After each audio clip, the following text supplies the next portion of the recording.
नमो नमः प्रवाचिका अहंदया जोशी अत्र समेषां स्वागतम्। एषा कथा परमहंस योगानंद पुस्तकात उद्धृता अस्ति। कथायाः नाम अस्ति गुरुजींच्या सहवासातील शेवटले दिवस। अस्तु तर्हि आरंभं कुर्मः। गुरुजी, आज सकाळी तुम्ही एकटेच आहात हे पाहून मला किती बरे वाटले। मी नुकताच श्रीरामपूरच्या आश्रमात येऊन पोहोचलो होतो।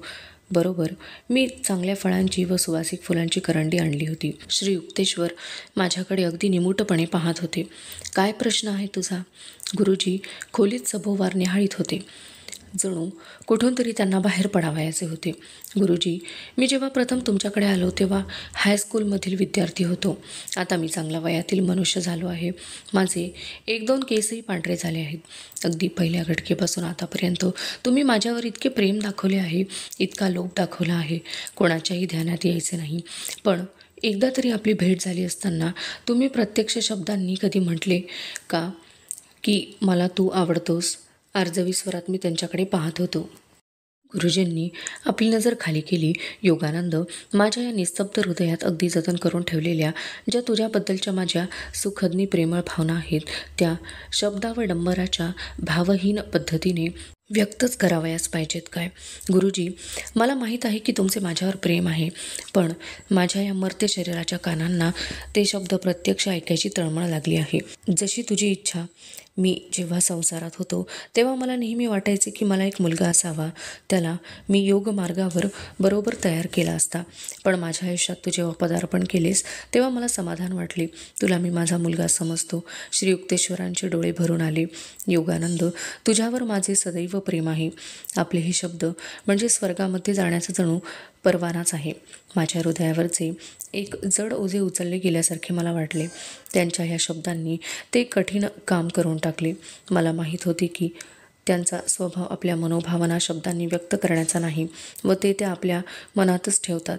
पण त्यांच्या ह्या गप्प बसण्याचे मला पुष्कळदा नवल वाटे। कधीकधी मला अशी शंका वाटायची की मी त्यांना सर्वस्वी संतुष्ट करू शकलो नाही आणि मग माझे मन भ्यायचे। त्यांचा स्वभाव जरासा विलक्षण होता। कोणाला कधी त्याचा पत्ता लागायचा नाही। फार खोल आणि शांत। बाहेरच्या जगाला त्यांच्या विचारांचा थांग लागायचा नाही। ऐहिक वस्तूंचे मूल्यमापन त्यांनी मागेच करून टाकले होते। त्यानंतर काही दिवसांनी कलकत्त्याला ॲल्बर्ट हॉलमध्ये एका मोठ्या समुदायापुढे माझे भाषण झाले। व्यासपीठावर संतोषजी महाराज व कलकत्त्याचे महापौर बसले होते। त्यांच्याबरोबर व्यासपीठावर बसायचे श्री युक्तेश्वरांनी कबूल केले। माझे भाषण चालू असताना मी त्यांच्याकडे मधून पाहत होतो। त्यांनी प्रत्यक्ष तसे उद्गार काढले नाहीत, पण माझे भाषण त्यांना आवडल्यासारखे दिसले। त्यानंतर श्रीरामपूर कॉलेजमधील विद्यार्थ्यांसमोर माझे भाषण झाले। मी माझ्या जुन्या सहाध्यायांकडे पाहिले आणि तेही त्यांच्या जुन्या परिचयाच्या वेड्या फकीराकडे कौतुकाने पाहत होते। माझ्या डोळ्यातून आनंदाश्रू अगदी निसंकोचपणे वाहू लागले। तत्त्वज्ञानाचे माझे प्राध्यापक, फटकळपणे बोलण्याची ज्यांची ख्याती असे डॉक्टर घोषाल माझे स्वागत करण्यासाठी पुढे आले। त्या महान किमयागार अशा काळाच्या उदरात जुन्या गैरसमजुती गडप झाल्या होत्या। श्रीरामपूरच्या आश्रमामध्ये डिसेंबर महिन्याच्या शेवटी मकर संक्रांतीचा उत्सव साजरा झाला। नेहमीप्रमाणे श्री युक्तेश्वरांचे शिष्य अगदी दूरवरचेही त्यावेळी एकत्र आले। उत्सव मोठ्या थाटात साजरा झाला। प्रख्यात बंगाली गायक क्रिस्तीदा यांनी आपल्या अमृतासारख्या मधुर आवाजात भावपूर्ण भजने गायली। तरुण शिष्यांनी मेजवानीच्या भोजनाचे वाढप केले। आश्रमातील अंगणात भरगच्च अशा भक्तांच्या मेळाव्यापुढे रात्री ताऱ्यांच्या प्रकाशात गुरुजींनी विद्वत्ता प्रचुर व हृदय हलवून टाकणारे प्रवचन केले। सगळ्या जुन्या आठवणी, पूर्वस्मृती, कित्येक वर्षापूर्वीचा थाटामाटाचा व आनंददायी उत्सव समारंभ। पण आज त्या उत्सवात एक नवीन कार्यक्रम आखला गेला। योगानंद, या जमलेल्या मंडळींपुढे आज भाषण कर इंग्रजीमध्ये, ही 2 अर्थांनी नेहमीपेक्षा वेगळी अशी विनंती करताना गुरुजींचे डोळे थोडे चमकले। बोटीवर चढल्यावर इंग्लिशमध्ये बोलायचा माझ्यावर जेव्हा अगदी पहिलाच असा प्रसंग आला तेव्हा माझी जी सुरुवातीला घाबरगुंडी उडाली होती ती त्यांच्या अंतःचक्षूंपुढे आली की काय? माझ्या त्या गुरुबंधूंच्या श्रोतृवृंदांपुढे मी ती सारी हकीकत वर्णन केली व भाषणाच्या शेवटी गुरुजींची मुक्तकंठाने प्रशंसा केली। भाषणाचा समारोप करताना मी म्हणालो, त्यांचे बिनचूक असे मार्गदर्शन मला केवळ बोटीवरच मिळत होते असे नसून अमेरिकेसारख्या अफाट व आतिथ्यशील अशा देशात पुढे सतत 15 वर्षे तिथल्या माझ्या वास्तव्यात मिळत राहिले। सर्व मंडळी गेल्यावर श्री युक्तेश्वरांनी मला आपल्या झोपावयाच्या खोलीत बोलावून घेतले, ज्या खोलीत फक्त एकदाच अशाच उत्सव समारंभानंतर मी त्यांच्या परवानगीने त्यांच्या बिछाण्यावर झोपलो होतो. आज रात्री गुरुजी तेथे शांतपणे बसले होते. त्यांच्या पायांशी शिष्यमंडळी अर्धवर्तुळाकार अशी बसली होती. योगानंद, तू आता कलकत्त्याला जायला निघाला आहेस काय? तर मग उद्या येथे जरूर परत ये. मला तुला काही गोष्टी सांगायच्या आहेत. दुसऱ्या दिवशी दुपारी मी त्यांच्याकडे गेलो. त्यांनी साध्या थोड्या शब्दात मला आशीर्वाद दिला आणि संन्यास धर्माची आणखी वरची अशी परमहंस ही पदवी अर्पण केली. तुझ्या पूर्वीच्या स्वामी या पदवीपेक्षा ही पदवी वरची आहे. पूर्वीची पदवी वापरण्याचे आता कारण नाही. मी त्यांना वाकून नमस्कार करीत असताना ते म्हणाले, माझ्या पाश्चिमात्य विद्यार्थ्यांना आता ह्या परमहंसची या शब्दाचा उच्चार करताना किती कष्ट पडणार हा विचार माझ्या मनामध्ये सारखा येत होता. ह्या भूलोकावरचे माझे कार्य आता संपले आहे. ते कार्य आता तुला पुढे चालवायला हवे. गुरुजी शांतपणे मला सांगू लागले. त्यांचे डोळे शांत व सौम्य होते. भीतीने माझे हृदय खालीवर होत होते. पुरीच्या आपल्या आश्रमाची व्यवस्था पाहायला तू कोणाला तरी तिकडे पाठव, श्री युक्तेश्वर सांगू लागले. मी आता सारा कारभार तुझ्या स्वाधीन करणार आहे. तू आपल्या आयुष्याची व या साऱ्या संस्थेची नौका त्या दिव्य अशा पारमार्थिक पैलतीरावर यशस्वीपणे नेऊ शकशील. मी त्यांच्या पायांना आलिंगन दिले. माझ्या डोळ्यातून सारखे अश्रू वाहत होते. नंतर गुरुजी उभे राहिले व त्यांनी प्रेमळपणे मला आशीर्वादही दिले. मी दुसऱ्याच दिवशी रांचीहून स्वामी सेवानंदांना बोलवून त्यांना पुरीच्या आश्रमाची व्यवस्था सांभाळायला पाठवले. त्यानंतर गुरुजींनी आपल्या इस्टेटीच्या व्यवस्थेसंबंधी कायदेशीर तपशिलाची चर्चा केली. आपली इस्टेट 2 आश्रम व इतर मिळकत यांचा विनियोग फक्त दानधर्मासाठीच करावा अशी त्यांची इच्छा होती. आपल्या पश्चात आपल्या नातेवाईकांनी इस्टेटीचा ताबा घेण्याकरता कोर्ट कचेरी करू नये याबद्दल योग्य ती दक्षता घ्यावी असे त्यांना मनापासून वाटे.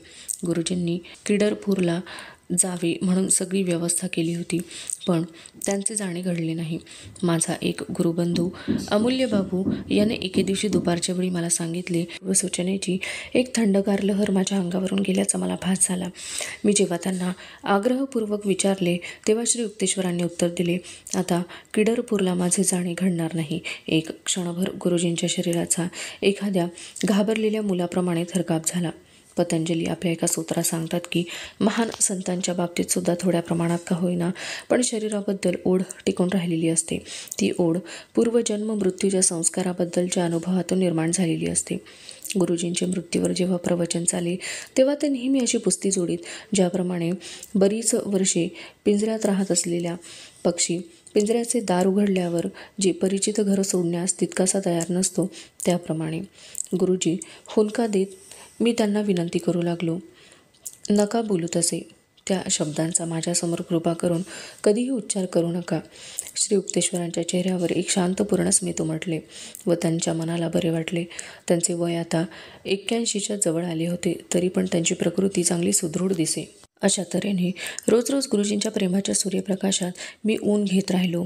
ते आपले प्रेम तसे कधीही बोलून दाखवित नसत, पण त्यांच्या अंतर्यामाला मात्र ते कळे आणि त्या आनंदात आपली निर्याणाची वेळ आता समीप येत चालली आहे त्याबद्दलच्या ज्या काही निरनिराळ्या पूर्वसूचना त्या देत, त्या सूचना मी माझ्या जाणत्या मनातून काढून टाकलेल्या होत्या.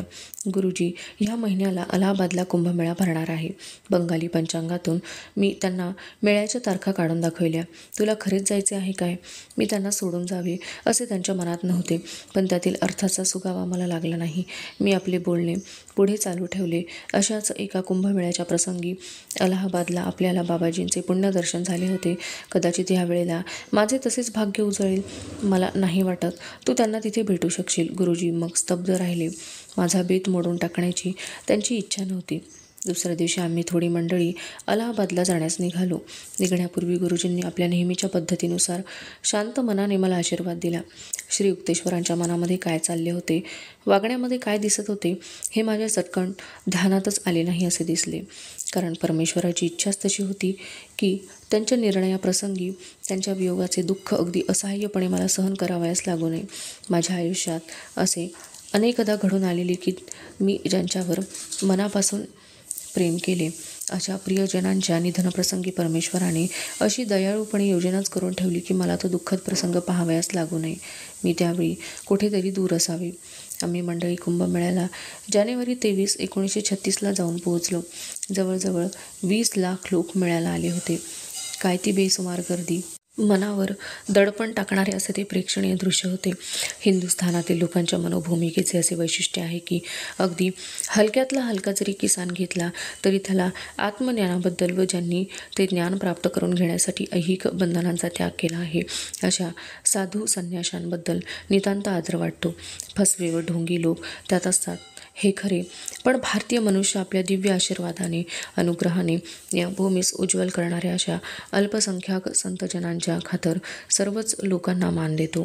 कालाच्या घावास न जुमानता कधीही न आटणारा असा सामर्थ्याचा ओघ भारतामध्ये जो दृष्टीस पडतो त्याचे मूळ निदान जो आध्यात्मिक उत्साह लोकांमध्ये वावरत असतो तो जवळून पाहण्याची ही केवळ दुर्मिळ अशी संधी होती.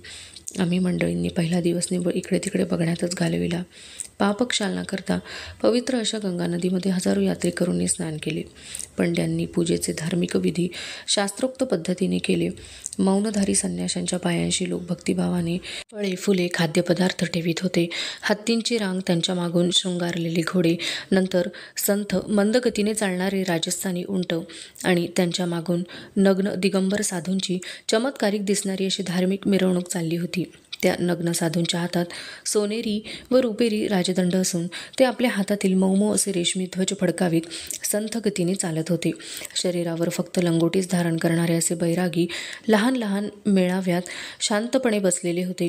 त्यांनी आपल्या शरीरावर राख फासलेली असल्यामुळे त्यांचे थंडी आणि उष्णता यांपासून निवारण होत होते. त्यांच्या कपाळावरील चंदनाचा टिळा त्यांच्या आध्यात्मिक नेत्राचे स्थान स्पष्टपणे दर्शवित होता. मुंडन केलेले व भगवी वस्त्रे परिधान केलेले संन्यासी हजारोंनी दिसत होते. प्रत्येकाच्या हातात एक बांबूचा दंडा व भिक्षापात्र होते. ते इकडून तिकडे वावरत असताना किंवा आपल्या चेल्यांबरोबर तत्त्वज्ञानविषयक चर्चा करीत असताना त्यांच्या मुखांवर संन्यस्त वृत्तीचे व प्रशांत मनस्कतेचे तेज दिसत होते. जागोजाग झाडांखाली जळत असलेल्या लाकडांच्या प्रचंड धुनींभोवती चित्रविचित्र साधू बसलेले दिसत होते. त्यांनी केसांच्या जटा वेणीसारख्या वाढवलेल्या असून त्या डोक्यावरती मुकुटासारख्या धारण केलेल्या होत्या. काहींच्या दाढ्या लांबलचक कित्येक फूट लांबीच्या लोंबकळत होत्या. त्यांच्या वळ्या करून टोकाला गाठी मारलेल्या होत्या. ते ध्यानस्थ बसले होते किंवा त्यांच्या पुढून जाणाऱ्या यात्रिकांना ते हात पसरून आशीर्वाद देत होते. त्या मेळाव्यात एकच गर्दी झाली होती. भिकारी, हत्तीवरून अंबारीत बसून मिरवीत जाणारे राजे महाराजे, विविध रंगांच्या साड्या परिधान केलेल्या स्त्रिया, त्यांच्या हातातील बांगड्या व पायातील नुपूर रुणझुण आवाज करीत होते. बैरागी आपले हडकुळे हात वरती करून उभे राहिलेले होते. कशा तरी टेकणावर कोपर ठेवून ध्यान आचरणारे ब्रह्मचारी तेथे आढळून येत होते. विनयशील साधू गंभीर मुद्रा धारण करून बसलेले होते. त्यांच्या मुद्रेवरील गांभीर्याच्या आत त्यांना होत असलेला आंतरिक दिव्यानंद दडलेला होता आणि ह्या सगळ्या कोलाहलाच्या वर ताण म्हणून की काय देवळातील घंटा सारखा घंटानाद करीत होत्या. दुसऱ्या दिवशी मी व माझे सोबती निरनिराळ्या आश्रमात व हंगामी झोपड्यात जाऊन तेथे मुक्काम करणाऱ्या साधू संतांना भेटून त्यांना आदरयुक्त नमस्कार केले. संन्यास आश्रमाच्या गिरीशाखेच्या प्रमुखास आम्ही भेटलो. त्यांनी आम्हाला आशीर्वाद दिले. हे प्रमुख किरकोळ शरीरयष्टीचे पण हास्ययुक्त पाणीदार डोळ्यांचे एक विरक्त संन्यासी आहेत. नंतर आम्ही मंडळी एका आश्रमात गेलो. तेथे जे गुरु होते त्यांनी गेली 9 वर्षे मौनव्रत पाळलेले होते व ते केवळ फलाहार घेत होते. आश्रमातील एका व्यासपीठावर एक अंध साधू प्रज्ञाचक्षू बसलेले होते. ते धर्मशास्त्रांमध्ये पारंगत असून सर्व पंथ त्यांना मान देत. वेदांतावर हिंदीमध्ये मी थोडे प्रवचन दिल्यावर आम्ही मंडळी त्या शांत आश्रमातून बाहेर पडून जवळच बसलेल्या स्वामींना वंदन करण्याकरता वळलो. हे स्वामी कृष्णानंद मोठे देखणे होते. त्यांचे गाल गुलाबी असून त्यांचे खांदे रुबाबदार होते. त्यांच्या शेजारी एक गरीबशी सिंहीण पहुडलेली होती. त्या योगीराजांच्या आध्यात्मिक प्रभावामुळे माझी खात्री आहे की त्यांच्या शारीरिक सामर्थ्यामुळे नव्हे, ते जंगली जनावर फक्त दूध भात खात असे, मांस बिलकुल घेत नसे. स्वामीजींनी त्या सोनेरी केसांच्या जनावराला ओम मंत्र म्हणण्यास शिकविला होता व ते जनावर तो मंत्र अगदी खोल, आकर्षक, गंभीर आवाजात म्हणत असे. मार्जार योनीतील साधक असतो. नंतर आमचा मोर्चा एका विद्वान तरुण अशा साधूकडे वळला. त्याची आम्ही मुलाखत घेतली. त्या मुलाखतीचे वर्णन श्री राईट यांनी आपल्या चटकदार प्रवास रोजनिशीत लिहून ठेवले आहे. गंगेच्या खालच्या प्रवाहावरील एका नावांच्या तर्फ्याच्या डळमळणाऱ्या अशा कच्च्या पुलावरून फोड गाडीमधून आम्ही पुढे निघालो. त्या गर्दीतून एखाद्या सापासारखी आम्ही वाट काढीत होतो. अरुंद जागोजागी वळणे घेणाऱ्या अशा गल्लीतून वाट काढीत होतो, ज्या ठिकाणी बाबाजींची व श्री युक्तेश्वरांची भेट झाली म्हणून योगानंदजींनी मला दाखवली. त्या नदी तीरावरील ठिकाणावरून आम्ही पुढे गेलो. नंतर थोड्याच वेळाने आम्ही गाडीतून उतरलो व पायी चालू लागलो. साधू बैराग्यांच्या पेटलेल्या धुनींच्या जाड अशा धूम्रपटलातून आणि पायांखाली सरकणाऱ्या वाळूतून मार्ग काढीत काढीत काही अंतर चालल्यावर आम्ही मातीने माखलेल्या गवतांच्या झोपड्यांच्या एका वस्तीपाशी येऊन पोहोचलो. एका हंगामी झोपडीसमोर आम्ही येऊन थांबलो. तिला आत जावयास दार असे नव्हते. एक लहानसा झरोका होता. तेथे करपात्री राहत होते. पात्री हे एक तरुण भटकणारे साधू असून प्रखर असामान्य बुद्धीबद्दल त्यांची ख्याती होती. तेथे ते एका चकचकीत अशा पिवळसर गवताच्या गंजीवर मांडी घालून बसले होते. त्यांच्या अंगावर फक्त एकच वस्त्र होते. पर्यायाने इहलोकीची त्यांची तेवढीच मालमत्ता होती. ते वस्त्र म्हणजे त्यांची भगव्या रंगाची छाटी, खांद्यांवरून पांघरलेली अशी. आम्ही त्या झोपडीत अक्षरशः रांगून आत गेलो. गेल्यावर दिव्य अशा मुद्रेने त्यांनी आमच्याकडे पाहून स्मित केले. उद्दीपित अशा त्या आत्म्याच्या पायांना आम्ही प्रणाम केला. झोपडीच्या दाराशी एक रॉकेलचा कंदील ठेवलेला होता. त्याची वात कमी जास्त होत होती व त्या कंदिलाच्या प्रकाशात आमच्या छाया त्या गवताने सारवलेल्या भिंतींवर वर खाली अशा जणू नाचत होत्या. त्या साधू महाराजांचे डोळे संतोषाने चमकले. त्यांची सुदृढ अशी दंतपंक्ती चकाकली. मला त्यांचे हिंदी तितकेसे समजले नाही, तरी त्यांच्या चेहऱ्यावर जे मनोभाव दिसले तेच बोलके होते. त्यांच्या ठिकाणी उत्साह, प्रेमभाव व आध्यात्मिक तेज पुरेपूर भरलेले होते. त्यांच्या मोठेपणाबद्दल कोणाला शंका घेण्यास अशी जागा नव्हती. ह्या ऐहिक जगाविषयी पूर्ण अनासक्त असे जसे जीवन आहे, त्याला किती सुख होत असावी याची कल्पना करा. कपड्यालत्याचा काही प्रश्न नाही. खाद्यपदार्थांच्या लालसेपासून मुक्त. भिक्षा कधी मागायची नाही. शिजवलेले अन्न फक्त एक दिवसाआड घ्यायचे. भिक्षापात्र असे जवळ ठेवायचेच नाही. पैसे जवळ बाळगण्याची कटकट नाही. ठिशेब ठेवायची भानगड नाही. कधी कोणत्याही वस्तूचा संग्रह करायचा नाही. परमेश्वराच्या ठिकाणी सदैव विश्वास बाळगून राहायचे. प्रवासाची दगदग नाही. गाडी, घोडा, मोटार यासारख्या वाहनातून हिंडण्याची फिरण्याची कधी पाळी यायची नाही. पण पवित्र नद्यांच्या तीरांवरून काठाकाठाने सतत भ्रमण करीत राहायचे. कोणत्याही ठिकाणी तेथील कोणत्याही वस्तूबद्दल मनात आसक्ती उत्पन्न होऊ नये म्हणून 7 दिवसांपेक्षा जास्त राहायचे नाही. असे हे आयुष्य. कल्पना करा की किती सुखावं असेल ते. अशा तऱ्हेचा हा विनयशील आत्मा, वेदशास्त्र पारंगत, MA पदवी विभूषित, बनारस विश्वविद्यालयाची शास्त्री पदवी धारण करणारा, त्याच्या पायांशी बसल्यावर अतिगंभीर विचारांनी माझ्या मनाचा ताबा घेतला. तो अनुभव म्हणजे खऱ्या प्राचीन भारताचे मला दर्शन घडून यावे या माझ्या इच्छेची पूर्ती होय.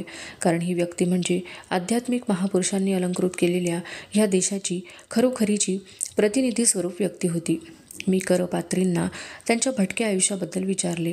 हिवाळ्याकरता काही जास्त कपडे आपण ठेवीत नाही काय? नाही, हे पुरेसे आहेत. आपण पुस्तके वगैरे काही बरोबर नेता का? ज्यांना माझे ऐकावयाचे आहे त्यांना मी माझ्या स्मरणशक्तीचा उपयोग करून शिकवतो. आपण दुसरा काय उद्योग करता? गंगेच्या काठाकाठाने हिंडत असतो. हे त्यांचे शांतपणे उच्चारलेले शब्द ऐकून मलासुद्धा असे साधेसुधे जीवन व्यतीत करावयाची तळमळ लागली. माझ्या डोळ्यांसमोर माझे ते अमेरिकेतील जीवन आणि माझ्या खांद्यांवर असलेली ती सर्व तऱ्हेची जबाबदारी माझ्या डोळ्यांसमोर उभी राहिली. नाही योगानंदा, एक क्षणभर माझ्या मनात विषण्ण विचार आला. नाही, गंगा तीरावरून भ्रमण करण्याचे भाग्य तुझ्या ह्या जन्मी नशिबी नाही. त्या साधू महाराजांनी आपल्या स्वतःच्या साक्षात्काराबद्दल काही गोष्टी सांगितल्यावर मी त्यांना एकदम प्रश्न विचारला. आपण हे जे अनुभव सांगता ते प्राचीन ग्रंथांतून वाचून सांगता की स्वानुभवाचे सांगता? निम्मे ग्रंथ वाचून व निम्मे स्वानुभवावरून त्यांनी सरळ स्मितपूर्वक उत्तर दिले. अधुना एषा कथा समाप्तिं न गता तर्हि मध्ये एव विरमामः. अस्तु तर्हि पुनर्मिलामः. तावन् मंगलं भूयात्. नमो नमः. धन्यवादः.